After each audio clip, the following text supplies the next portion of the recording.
Imagine the most toxic narcissists you see on TikTok turning into parents.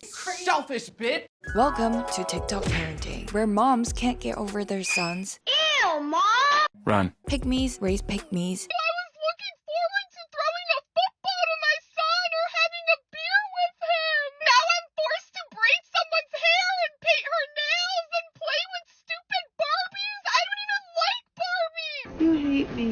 And wealth has been generated by putting your iPad kids in front of the camera. Because he doesn't need a wife when he has me. That's not how this works.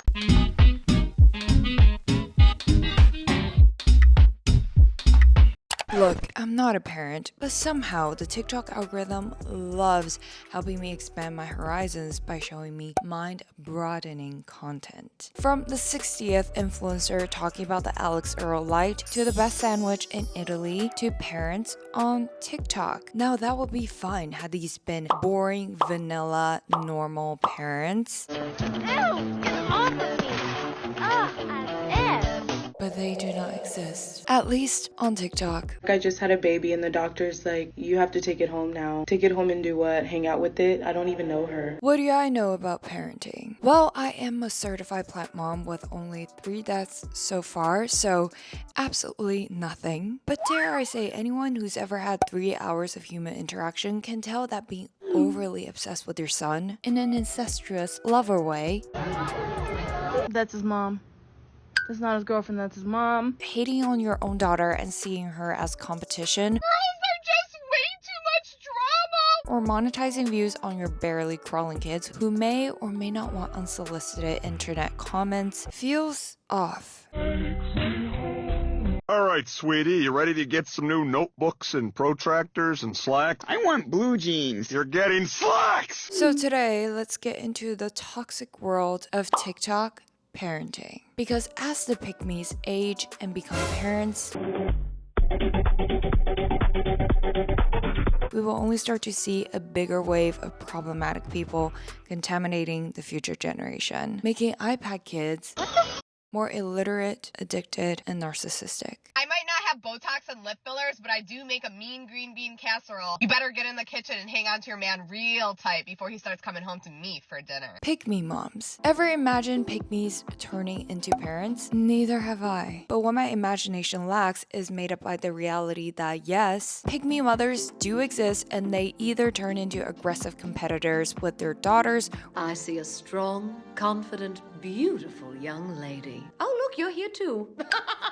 Mother knows best. or become overly obsessed with their sons. I'll always be the first woman in his life. She's just his little girlfriend. He'll always love me more than he loves her. First of all, what is a pygmy girl? Urban Dictionary defines it as a girl who seeks male validation by indirectly or directly insinuating that she is, quote-unquote, not like the other girls, someone with a lot of internalized misogyny and actions driven by wanting men to, quote-unquote, pick them. So pick me, choose me, love me. There's a clear distinction I want to draw here. As social animals, it is completely normal to want to be picked, aka being liked and find belonging. The pygmy behavior is only problematic when, in doing so, a woman puts another woman down in order to win attention or affection. A pygmy boy, on the other hand, is a guy who uses self-deprecation in order to seek approval from women to obtain the emotional stroking from the woman he likes. A pygmy boy calls out his own perceived weaknesses or differences. Although neither are healthy behaviors, a pygmy girl usually puts down other women instead of putting down themselves for attention. They say that you're a homeschooled jungle freak who's a less hot version of me. Which is why pygmy girl turned parents arguably could have more destructive impacts, especially when they give birth to girls who will grow into women they see to be future competitors. Think the evil queen in Snow White. I don't think the story would have been the same had Snow White been a dude. The narcissistic queen would have turned into a TikTok boy mom hungry for male attention. Which is the perfect segue to boy moms on TikTok. Actually, before we get into toxic boy mom behaviors, there's a much healthier habit to pick up this year thanks to your sponsor, Audible. My favorite thing to do during a walk or a lunch by myself is listening to Audible. Wherever you are on your well-being journey, Audible is there for you. One of my favorite audiobooks that I discovered on there was Maybe You Should Talk to Someone, a funny and healing memoir about a therapist and her therapist. Listening to audiobooks or podcasts during our routines make these times feel fuller and more satisfying. The members choose one title to keep each month, including the latest bestsellers and new releases. New members can get a free trial on Audible by visiting the link below or text zoeunlimited to 500-500. Back to boy moms. Stop kissing your kids on the mouth. It's gross and it's weird. Hey, Noah, wanna come give mommy a kiss? Later, babe. Bye, I love you. See ya, brah. Bye, mommy. Boy moms. At a glance, boy mom seems to be an innocuous term, for being a parent to either gender shouldn't be about ascribing gender norms to children. However, Urban Dictionary and hashtag boy mom culture on TikTok says otherwise. Boy mom, according to Urban Dictionary, is, quote, a mother who is emotionally incestuous with her sons. For instance, Anna Saccone describing herself as a toxic mom and exemplifies the, quote, I'm in love with my son obsession. When I think about my son's wedding, I want to cry. Even when her son hits or punches his sisters, He hits his sisters, punches them. I'm like, maybe he's having a hard day.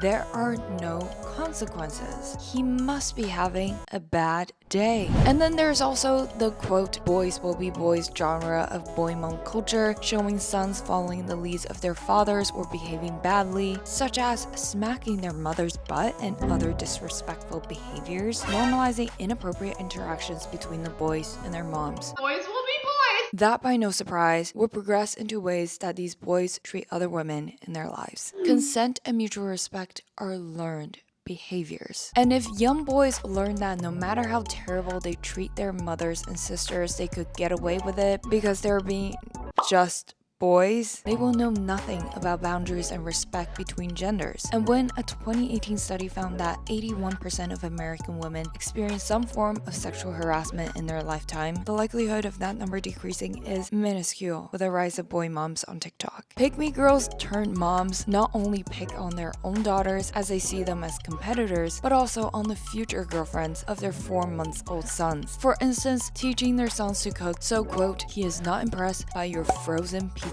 daughter. I'm teaching my son how to cook so that he will show up for his future wife as though she's his partner and not his servant. Or your dusty daughter's takeout skills. The behaviors and incestuous obsession of the boy moms or pick-me moms might be difficult to understand, but everything becomes clear through the lens of narcissism. A narcissistic mother may exemplify the following 3 top traits. First, treats her children as an extension of herself, aka unhealthy attachment to her children and attributing everything good in her kids as a reflection of her. Second, plays her children against one another, definitely available on TikTok for the world to see. And third, petty rivalry with her own children. For instance, being a pick-me mom and degrading her own daughter. I'm bigger and I'm faster. I will always beat you.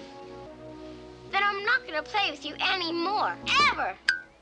All 3 traits were found on my hashtag mom talk search. So pick me, choose me, love me. But what reigns most universally true on most moms on TikTok is number 1, seeing your children as an extension of yourself, and thus monetizing views on your children. Let's go swimming. Let's do 2 pops. Monetizing children. The topic of monetizing children through views is often quite controversial. On one hand, it's just part of someone sharing an organic part of their life, while on the other, there could be great monetary incentives to show your kids as a parent influencer, either without the consent of your kids to be in your viral videos or that they don't have the capacity to give an informed consent. Personally, I think it's a very gray area where people can get away with a lot of shady things without mature laws and regulations. For instance, Illinois made history a few months ago as the first state to pass a law to protect the earnings of children of influencers, requiring parents to put a percentage of gross earnings into a trust. But before the legislation, and still in the 49 rest of the states, children are not even entitled to the money they help earn, especially for the staged content on not just TikTok but also across social media. It is hard to say to what extent the kids want to be part of the act versus the parents do. We do not do it for the money. We do it because he loves what he does. I mean, this kid is a ham. He has so much charisma. All you have to say is thank you so much. And it is not easy to distinguish between a hobby and family pastime with forced child labor. This is very concerning for the up and rising millennial and Gen Z parents who grew up chronically online and are used to oversharing everything. It is one thing to overshare everything from your breakfast cereal's zinc dosage to your ex's rising moon sign, but it is another to expose your iPad kids in front of millions of strangers on the internet, which will never get erased once uploaded. With the boom of narcissistic tendencies of the internet generation, being the center of attention online is no longer enough. Seeing your kids as extensions of yourself exacerbates the rise of Gen Alpha and Beta influencers who did not even have a say in becoming attention baits and cash cows for their narcissistic parents. Parents also started controlling their toddler's weight. This mother posted her 2-year-old's picture and said the dad is concerned about her belly. Another mother shared a video of her daughter stepping on the scale after a meal. It is just scary to imagine what the future generation will look like being raised by TikTok parents. But hopefully, the more aware we become, the farther we steer away from the manipulation and self-centeredness of the TikTok parents. Am I embarrassing you? And the more thoughts we put into raising a future generation with love and respect.